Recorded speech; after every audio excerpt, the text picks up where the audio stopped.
Hey Jesse, wondering how you can own your own home? Stay tuned. Hi everyone, I'm Elias. And my name is Alejandra with Empire Fine Homes. Today we are here to talk about making homeownership a reality, especially for our friends in Generation Z. Owning a home has always been a big part of the American dream. It's about stability, independence, and creating a space that's truly your own. We know it's a challenging market out there, but we believe that with the right strategies, owning your first home is still within reach. Firstly, explore your financing options.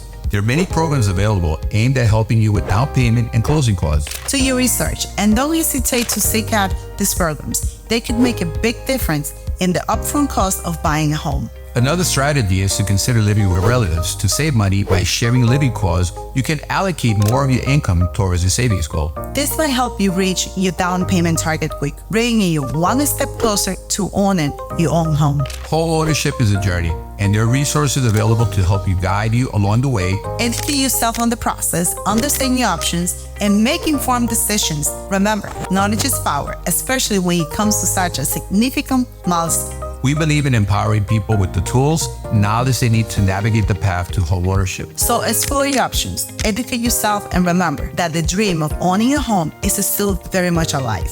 Thank you for watching. If you would like to get more information, please DM us, and remember to subscribe to our channel. Good luck on your journey to homeownership.